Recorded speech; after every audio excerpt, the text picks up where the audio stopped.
Sa ngala ng Ama, Anak, at Espiritu Santo, Amen. sumainyo po ang Panginoon.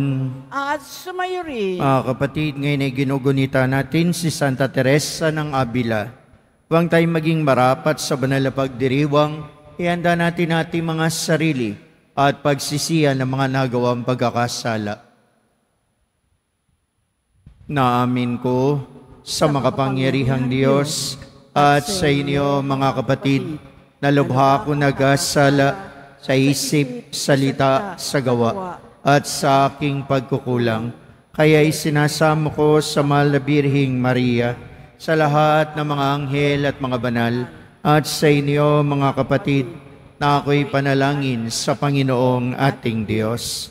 Kaawaan tayo ng makapangyarihang Diyos, patawarin tayo sa ating mga kasalanan, at patnubayan tayong lahat sa buhay na walang hanggan. Amen. Panginoon, kaawaan mo kami. Panginoon, kaawaan mo kami. Kristo, kaawaan mo kami. Kristo, kaawaan mo Panginoon, kami. kaawaan mo kami. Panginoon, kaawaan mo kami. Manalangin tayo. Manami makapangyarihan ng iyong Espiritu ang siyang nagbunsod kay Santa Teresa upang mapamalas ng landas ng dapat kamting kaganapan ng sambayanan. Ipagkaloob mong kami ay laging magsalo sa itinuro niyang galing sa iyo at mag-alab sa hangaring maging tagapagtaglay ng tunay na kabanalan mo sa pamamagitan ni Jesucristo kasama ng Espiritu Santo magpa sa walang hanggan. Amen. Magsiupo muna po ang lahat. Pagbasa mula sa sulat ni Apostol San Pablo sa mga taga-Galasya. Mga kapatid, pinalaya tayo ni Kristo upang manatiling malaya. Magpakatatag nga kayo at huwag nang paaalipin uli. Akong si Pablo ang nagsasabi sa inyo, kapag napatuli kayo, pinawawalang kabuluhan ninyo si Kristo. Sinasabi ko sa inyo at sa sino mang nagpatuli, kailangang sundin niya ang buong kautusan. Ang nagsisikap na maging matuwid sa paningin ng Diyos sa pamamagitan ng pagtupad sa kautusan ay napahiwalay na kay Kristo at wala ng karapatan sa habag ng Diyos. Ngunit umaasa kami sa pamamagitan ng Espiritu ng Diyos ay aariing kaming matuwid sa pamamagitan ng pananampalataya. Sa mga nakipag-isa kay Kristo Jesus, wala nang halaga ang pagtutuli o di pagtutuli. Ang mahalagay ang pananampalatayang nakikita sa gawang udyok ng pag-ibig. Ang salita ng Diyos. Salamat sa Diyos. Ipahayag mo sa akin ang pag-ibig mong magiliw. Ipahayag mo sa akin ang pag-ibig mong magiliw. Ang dakilang pag-ibig mo sa akin ay ipahayag. At ayon sa pangako mo poon, ako ay iligtas. Ipahayag mo sa akin ang pag-ibig mong magiliw. Tulungan mong ihayag ko yaong tunay na balita. Yamang sa iyong kahatulan, lubos akong may tiwala. Ipahayag mo sa akin ang pag-ibig mong magiliw. Lagi akong tatalima sa bigay mong kautusan. Susundin ko ang utos mo habang ako'y nabubuhay. Ipahayag mo sa akin ang pag-ibig mong magiliw. Ako na may mamumuhay ng payapa at malaya. Yamang ako sa utos mo'y sumusunod namang kusa. Ipahayag mo sa akin ang pag-ibig mong magiliw. Sa pagsunod mo sa utos ko, nalulugod akong labis. Di masayod ang gala ko, pagkat aking iniibig. Ipahayag mo sa akin ang pag-ibig mong magiliw. Mahal ko ang iyong utos, yaoy aking igagalang. Sa aral mo at tuntunin, ako'y magbubulay-bulay. Ipahayag mo sa akin ang pag-ibig mong magiliw.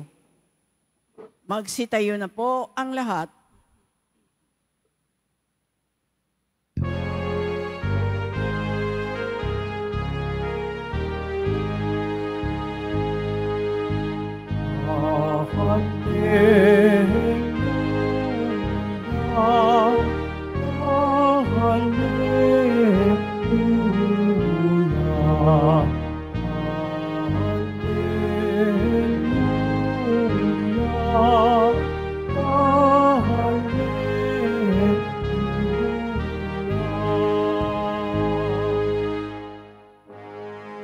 Buhay ang salita ng Diyos, ganap nitong natatalos,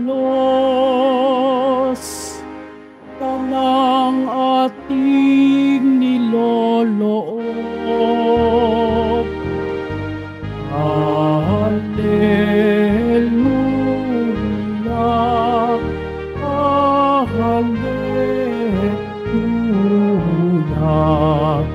Hallelujah.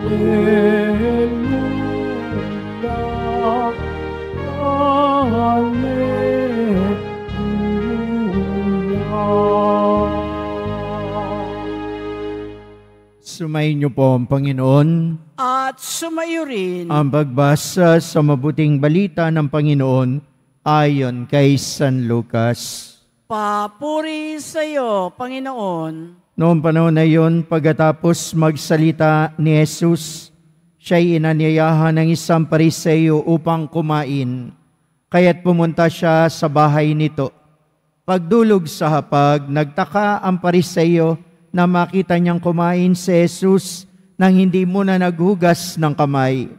Sinabi sa kanya ng Panginoon, "Kayo mga Pariseo, inugasan ninyo ang labas ng tasa at mga pinggan, ngunit ang loob niyo ay punong-puno ng kasakiman at kasamaan. Mga hangal, hindi ba't may likha ng labas ang siya ring may likha ng loob? Ngunit ipamahagi muna ninyo sa mga dukha ang mga laman ng mga sisidlan at magiging malinis ang lahat ng bagay para sa inyo." Ang mabuting balita ng ating Panginoon. Pinupuri ka namin, Panginoong Heso Kristo. Magsiupo muna po ang lahat. Isang magandang umaga sa ating lahat at gayon din sa ating mga nanonood sa ating mga social media platform. Marami sa atin ay palaisip. Dami nating iniisip, ang iba sa atin mabilis matensyon, ang iba sa atin maraming inaalala o laging nag-aalala. Marami sa atin din ay kuminsan aligaga sa buhay. Minsan gulong-gulo ang isip, ang daming iniintindi, gusto lakad ng lakad, gusto lahat mabilis, gusto lahat nauuna. Sa buhay natin bilang mga tao, bilang Kristiyano, ang dami natin kuminsan pinagkakaabalahan na hindi naman makakaragdag o hindi naman talaga makakatulong.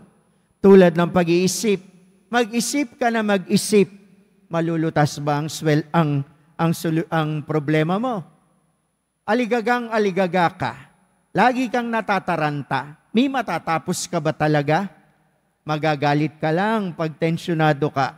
Pag lagi ka nag-aalala, ninervyusin ka lang. Mapapagod ka lang at alam nyo naman pag napapagod tayo, nagsisiinit ang mga ulo natin. Ang daming tao laging nag-aalala. Sa ating pagninilay para sa umagang ito, makikita niyo yung mga Pariseo, alalang-alala, pati sa paghuhugas ng kamay ni Jesus. Nag-iisip at daming iniisip, pati paghuhugas ng pinggan, problema. Paghuhugas ng kamay ni Jesus, kasama nilang kumain, problema.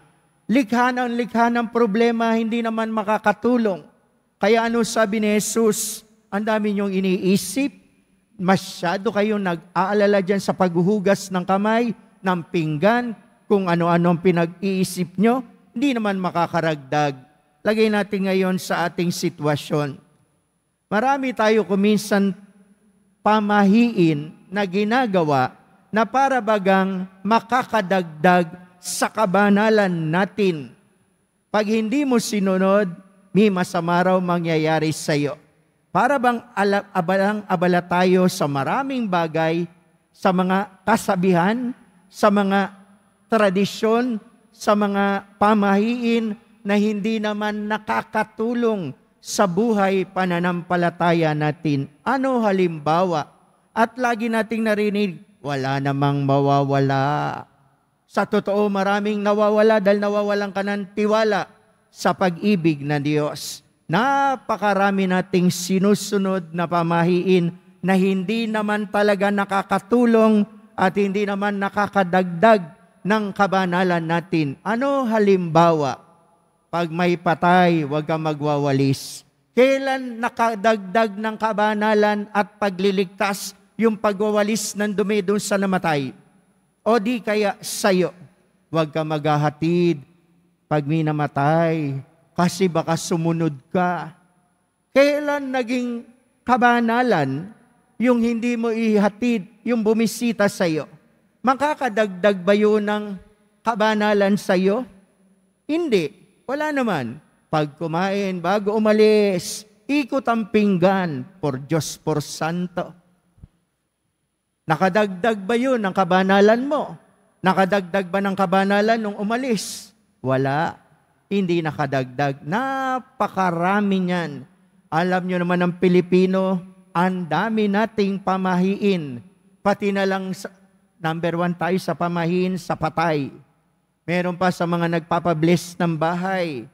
May mga bahay na kung saan meron padugo. Binabawal yun ng mga exorcist natin at ng ating simbahan. Padugo. Alam nyo ba yung padugo? Bago blessing, kakatay muna ng manok. O di kaya baboy. Kung mayaman, baka. Kung mahirap, sisiw. Papatayin. Kakalat yung dugo. Tanungin nyo, bakit nagpadugo?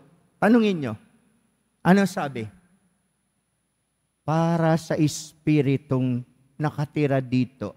Para saan yung padugo? Para hindi magalit yung masasamang espiritu. Tanong, sino ang kinatakutan mo? Ang masamang espiritu o ang Diyos? Kanino ka unang nag-alay? Sa masamang espiritu o sa Diyos na may likha ng langit at lupa? Sino ang una mong inalayan? Ang Diyos o ang masamang espiritu? Kaya sinasabihan tayo ng simbahan na mga exorcist natin, hindi marapat na nagpapadugo. Pero kahit narinig nyo na rito, naririnig sa telebisyon, naririnig sa social media, wala pa rin. Makakadagdag ba sa kabanalan mo ang nagpadugo ka sa bahay na titirikan? Hindi. Nagpabawas pa ng kabanalan mo dahil nabawas ang pagtitiwala mo sa Diyos. Napakarami nating pamahiin na sinusunod na hindi naman nakakadagdag ng pananampalataya. Ano ngayon ang sabi ng Diyos? Linisin mo yung loob, tanggalin mo yung mga maling paniniwala. Linisin mo yung loob, tanggalin mo yung kasalanan. Linisin mo yung loob, talikdan mo si Satanas. At anong kasunod? Tumulong ka sa nangangailangan. At pagkatapos, yun ang nagdadagdag sa atin ng kabanalan. Kaya maging si San Pablo Apostol, sinabi na sa atin, almsgiving, ang paglilimos, pagtulong, nakakabawas ng maraming kasalanan. Kaya pag nagtutulong tayo, tumutulong tayo, nagdadagdagan ang kabanalan natin. Bakit? Dahil nababawasan ang kasalanan natin. Alam nyo, sa social media natin, Nanonood ako sa mga social media. Natutuwa ako at talagang kinahahangaan ko kung sino pa yung pilay, kung sino pa yung nagtitindang walang halos benta. Yung sa social media, nakikita nyo sa Facebook, nakikita nyo sila, kung sino pa yung walang-wala. Social experiment. Pag hininga ng tulong, siya pang nagbibigay. Samantalang ang mga meron, lalayo, lalayo, lalayo. Pero mga nagdadasal yan, mga nagsisimba yan. Kahit dasal tayo ng dasal, simba tayo ng simba. Kung hindi tayo marunong tumulong, kung wala man tayong tutulong na material, wala pong bayad ang paggalang, wala pong bayad ang ngiti, walang bayad ang respeto. Wala po yan. Rumispeto ka, hindi ka mababawasan kahit 5 duling. Gumalang ka, ngumiti ka, hindi ka mawawala ng pera sa libreta de bangko mo. Hindi nakakabawas, pero nakakadagdag ng pagpapala ang mga mabubuting gawa. Nakikita niyo yun sa social media? Hangang-hanga ko doon sa mga palabas doon ko minsan, yung sinusubukan. Sinusubukan yung meron, madamot. Sinusubukan yung meron, nagagalit. Sinusubukan yung mga pobreng nasa gilid-gilid lang natin. Sila pa yung nagbibigay.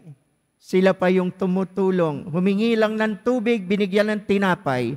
Humingi lang ng tubig, binigyan ng kanin kahit malamig na may ulam pa. Bakit ang mahirap kayang gawin yon? Isang patunay na hindi natin kailangan maging mayaman para tumulong tayo sa kapwa natin. Dahil napakaraming tao, kahit ako, naririnig ko't sinasabi sa akin, Father, pag nanalo ko sa loto, ako na bahala sa simbahan mo. Bakit kailangan mo manalo ng loto? Para ikaw ay magbigay ng sarili mo sa Diyos. Pagyaman ko, Father, pagyaman namin, tutulong ako. Pag nakatapos ang anak ko, tutulong ako. Pag natapos na ako, tsaka ako tutulong. Bakit kailangan kang matapos sa pag-aaral na pwede ka naman tumulong kahit hindi ka tapos? Ang dami nating kapatid na naririto ang hindi tapos mag-aral, pero nakakatulong sa kanilang pamilya. Napakarami nating kapatid dito na hindi nanalo sa loto. Napakarami nyo rito na hindi mayaman. Pero bakit kayo nakakatulong? Sapagkat ang pagtulong na hinihingi ni Jesus ay hindi galing sa kayamanan, kundi ang pagtulong natin ay galing sa puso natin. Kaya alam nyo ngayon, nakaharap ako sa mga taong wala mang pagmamalaki sa buhay, pero marunong tumulong. Yang katabi mo, tumutulong yan ng tahimik. Yan nasa gilid mo, tumutulong yan na hindi niya sinasabi. Yang kasama mo, binibigyan niya ng nanay niya na hindi sinasabi sa'yo. Nagbibigay yan sa kapatid niya. Ang dami niyong naririto na tinatawag ng Diyos na malilinis. Bakit? Dahil mula sa puso nyo ang pagbabahagi ninyo. Hindi man ang material na bagay, hindi man ang salapi, kundi ang pag-upo nyo, ang pagdarasal nyo, ang pagtitiis nyo, ay regalo nyo sa Diyos. Kaya, saan ako nakaharap ngayon? Sa mga taong hindi man mayamang material, mayamang espiritual. Amen ba? Napakarami nyo rito po. Ang dami nyo nang tinulungan sa totoo lang. Ni hindi na mabilang sa kamay nyo. Nanumbat ba kayo? Hindi. Nasaktan kayo, sinaktan kayo ng tinulungan nyo. Tinutulungan nyo pa rin. Di ba? Sinagot ka na ng anak mo, binibigyan nyo pa rin ng baon. Minaltrato ka na ng pangit na salita ng hipag mo, pinapautang mo pa rin. Ang dami na gumawa na rin sa inyo na masama, pero ang kasamaan nila ay hindi naging hadlang para kayo ay maging kasangkapan ng biyaya ng Diyos. Amen for that. Salamat sa inyo mga kapatid ko. Marami man kayong luha, nasaktan man kayo, bukas pa rin ang palad at puso ninyo. Salamat po sa inyo. Salamat sa inyo na ang kasamaan ng kapwa ninyo, ng kapwa natin, ay hindi naging hadlang para tayo ay maging kasangkapan ng pag-ibig ng Diyos. Salamat sa inyo. Salamat sa mga magulang na handang magtiis para sa mga anak. Salamat sa mag-asawa na kahit hirap sa buhay, natutulog ng parehas nakangiti matapos magdasal. Salamat sa magkakapatid, wala man ang ibang kapatid, hindi man nakakatulong ang kapatid, niyayakap mo pa rin at tinutulungan. Maraming salamat sa mga taong mabuti ang kalooban. Alam nyo, sabi ng santo natin ngayon, ni Santa Teresa, huwag kayong mangamba. Huwag kayong matakot. Prayer niya to. Lilipas din ang lahat. Ang Diyos mananatiling mabuti sa iyo. Manatili ka lang na tapat sa Kanya at mapagkumbaba. Sapat na ang Diyos para sa iyo. Wala ka nang hahanapin pa pag nagtiwala ka sa Kanya. Kaya tayong naririto, karamihan sa atin, mahirap. Kanina sabi sa akin ni sister, mukha ka may sakit.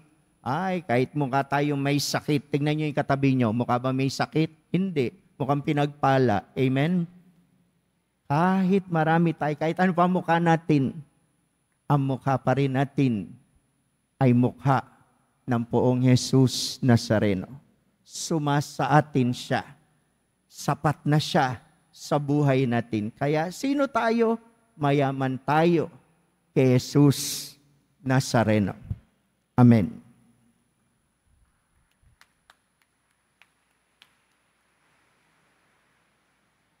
Magsitayo na po ang lahat. Minamahal kong mga kapatid, mulat sa ating pagiging hindi karapat-dapat, tinataas natin ang ating mga isip at puso sa Diyos Ama at inilalahad natin sa Kanya ang ating mga pangangailangan. Ang itutugon natin, Panginoon, ibigay mo sa amin ang iyong Espiritu.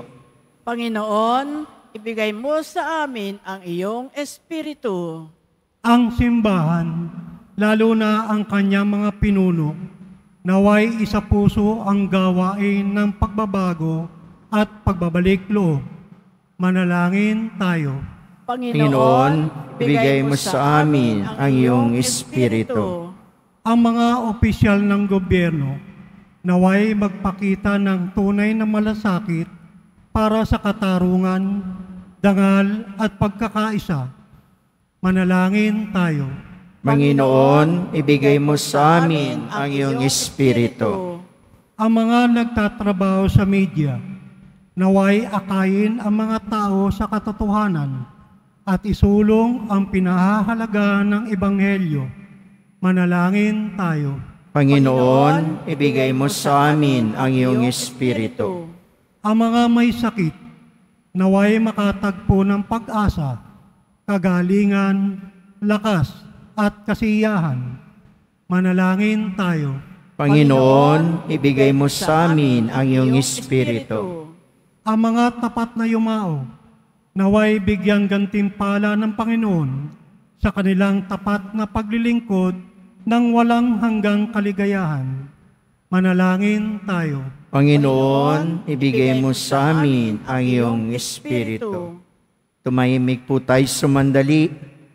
Pasalamatan natin ang Diyos sa mga biyayang tinatanggap natin at patuloy tayong humingi sa Kanya upang maging kasangkapan tayo ng Kanyang biyaya at pagpapala. Sama rin natin sa ating panalangin ang mga may sakit.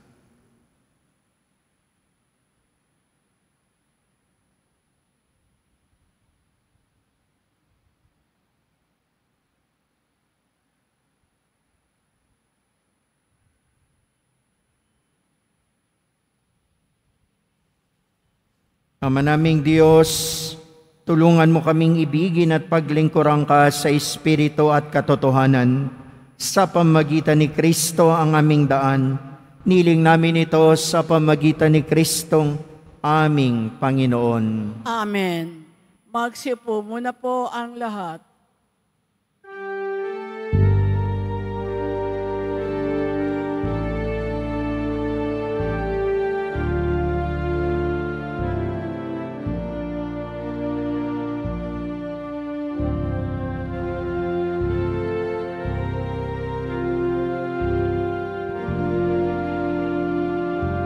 Blessed are you, Lord God of all creation, to good son.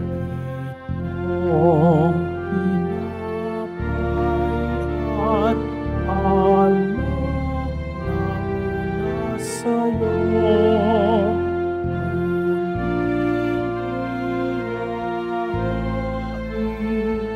Sa kabutihan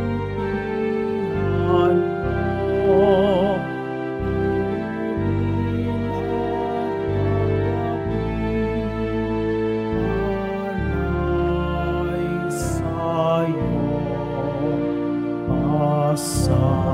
Salamat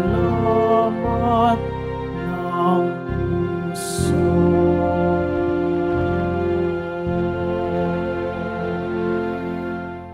Magsitayo na po ang lahat. Manalangin kayo mga kapatid upang itong paghahain natin ay kalugdan ng Diyos Amang makapangyarihan. Tanggapin nawa ng Panginoon itong paghahain sa iyong mga kamay sa kapurihan niya at karangalan sa ating kapakinabangan at sa buong sambayanan niyang banal. Ama namin lumikha, kalugdan mo ang aming mga alay sa iyong kadakilaan na pinaghandugan ni Santa Teresa ng paglilingkod niyang iyong kinasihan sa pamagitan ni Jesucristo kasama ng Espiritu Santo magpasawalang hanggan. Amen. Sumayin niyo po ang Panginoon. At sumayo rin. Itaas sa Diyos ang inyong puso at diwa. Itinaas na namin sa Panginoon. Pasalamatan natin ang Panginoong ating Diyos. Marapat na siya ay pasalamatan. Ama namin makapangyarihan, tunay nga marapat na aming pasalamatan ngayong ikinagagalak naming may mga banal na tao na nagtalaga ng sarili sa anak mong si Jesucristo upang ipamalas nila ang paghahari mo at maakit ang kapwa na manalig sa iyo. Ngayon sa amin binibigay na iyong anak, ang minamahal, ang kabanalang iyong taglay at hangad mong kamtinan tanan. Ito ang pinanggalingang aming ngayon nililingon, dito mo rin nais na kami makarating at humantong. Kaya kaysa ng mga anghel na nagsisiyawit ng papuri sa iyo, na walang humpay sa kalangitan, kami nagbubunyi sa iyong kadakilaan. Santo, Santo, Santo, Panginoong Diyos ng mga hukbo, na pupuno ang langit at lupa ng kadakilaan mo, o sana sa kaitaasan, pinagpala ang naparirito sa ngalan ng Panginoon, o sana sa kaitaasan, magsiluhod po ang lahat.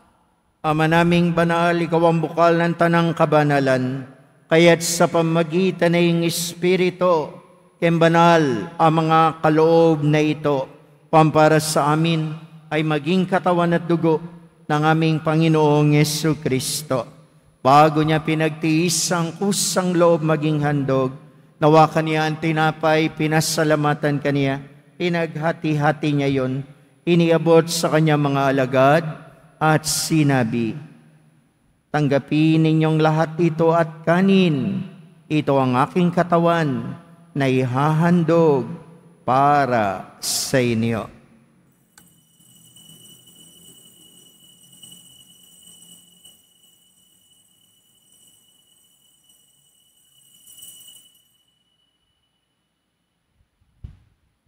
Kaya hindi naman matapos ang hapunan, nawakan niya ang kalis, muli kanyang pinasalamatan.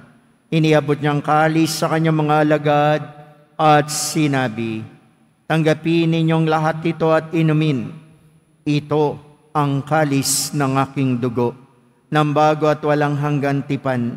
Ang aking dugo na ibubuhos para sa inyo at para sa lahat. Sa ikapagpapatawad ng mga kasalanan, gawin ninyo ito sa pag-alaala sa akin."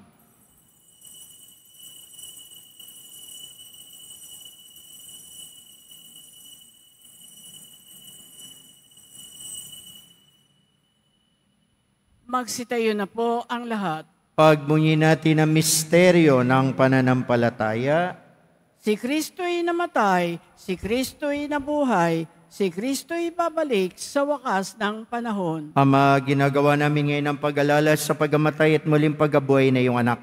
Kaya tinalay namin sa iyo ang tinapay na nagbibigay buhay, arang kalis na nagkakaloob ng kaligtasan.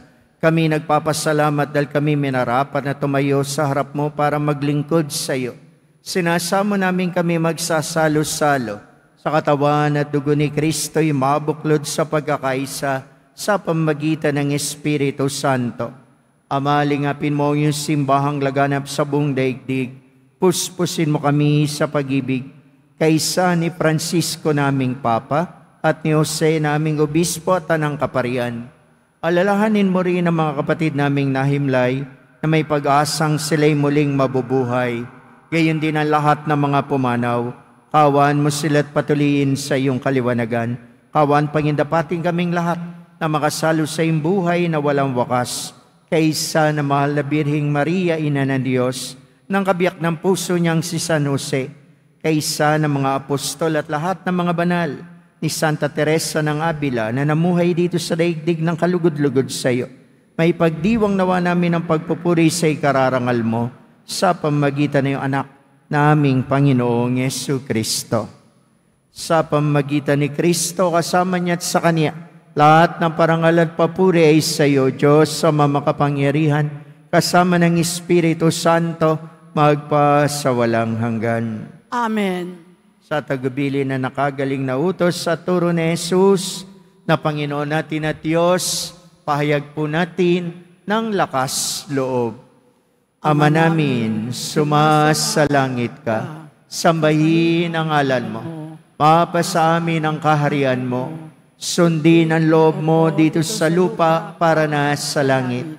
Bigyan mo kami ngayon ng aming kakanin sa araw-araw, at patawarin mo kami sa aming mga sala, para ng pagpapatawad namin sa nagkakasala sa amin. At huwag mo kaming pahintulot sa tukso, ari-ariyan mo kami sa lahat na masama. Hiniling namin kami adiyas sa lahat na masama, pagkalooban ng kapayapaan araw-araw, iligtas sa kasalanan at ilayo sa lahat ng kapahamakan. Samantalang aming pinananabikan ng dakilang araw ng pagpapahayag ng tagapagligtas naming si Jesu Kristo. Sapagkat iyo ang kaharian at ang kapangyarihan at ang kapurihan magpakailanman. Amen. Panginoong Yesu Kristo, sinabi mo sa iyong mga apostol, kapayapaan ang iniiwan ko sa inyo. Aking kapayapaan ang ibinibigay ko sa inyo. Tunghayan mo ang aming pananampalataya at huwag ang aming mga pagkakasala. Pagkalooban mo kami ng kapayapaan at pagkakaisa ayon sa iyong kalooban, kasama ng Espiritu Santo, magpa sa walang hanggan. Amen. Ang kapayapaan, pag-ibig, pagpapala ng mahal na poong Jesus Nazareno, nawa ay laging sumainyong lahat. At sumayo rin. Magbigay ang kahit magangad ng kapayapaan sa isa't isa. Peace be with you po. Peace be with you. Peace be with you. Kordero ng Diyos na nag-aalis ng mga kasalanan ng sanlibutan, maawa ka sa amin. Kordero ng Diyos na nag-aalis ng mga kasalanan ng sanlibutan, maawa ka sa amin. Kordero ng Diyos na nag-aalis ng mga kasalanan ng sanlibutan, ipagkaloob mo sa amin ang kapayapaan. Magsinuhod po ang lahat. Mga kapatid, naririto si Jesus ang kordero ng Diyos, ang nag-aalis ng kasalanan ng sanlibutan. Mapalad tayong tinawag sa kanyang banal na piging. Panginoon, hindi ako karapat-dapat na magpatuloy sa iyo, ngunit sa isang salita mo lamang ay gagaling na ako. Naway ingatan tayong lahat ng katawan at dugo ni Kristo tungo sa buhay na walang hanggan. Amen.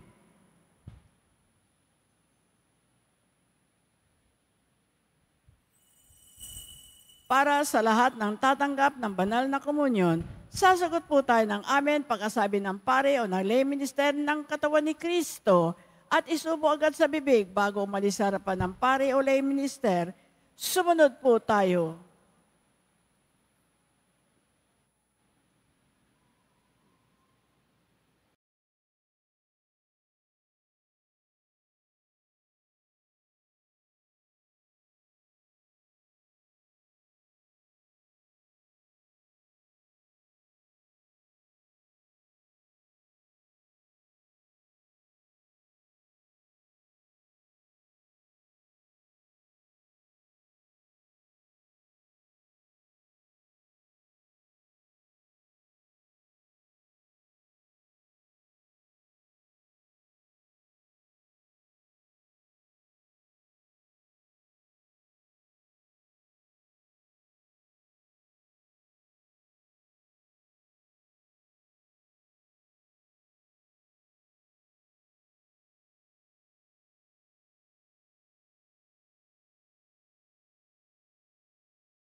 Manalangin tayo.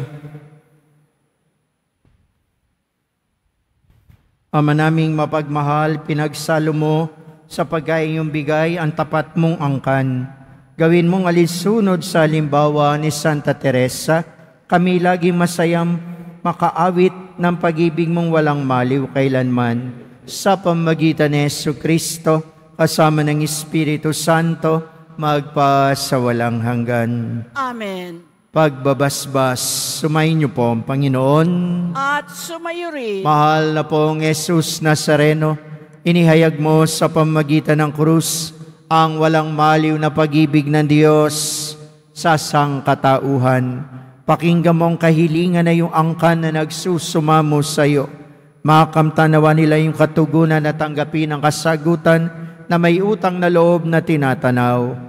Basbasan din po ninyo ang mga daladala nilang imahin at mga dasalan sa pamamagitan ng bendisyon na ito. Naway maalala nila mga pangako nila noon sa binyag na ikay kanilang iibigin at paglilingkuran bilang Panginoon magpas sa walang hanggan.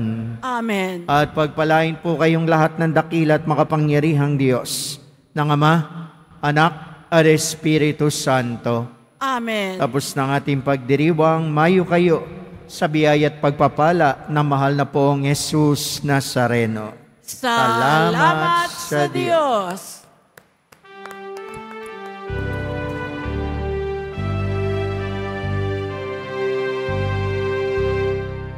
Nuestro Padre Jesus Nazareno, sinasamba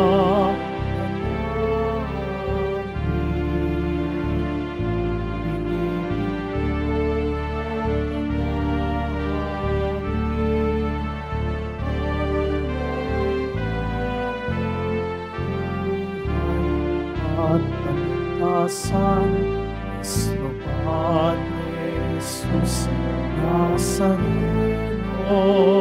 iligtas mo kami sa kasalanan,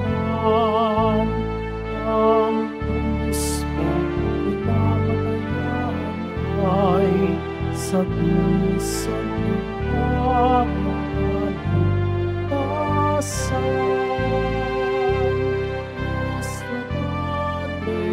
Jesus Nazareno, inangalan ka namin. Nuestro Padre Jesus Nazareno, niluwalhati ka namin. Nuestro Padre Jesus Nazareno, minamahal ka namin. Nuestro Padre Jesus Nazareno, niluwalhati ka namin.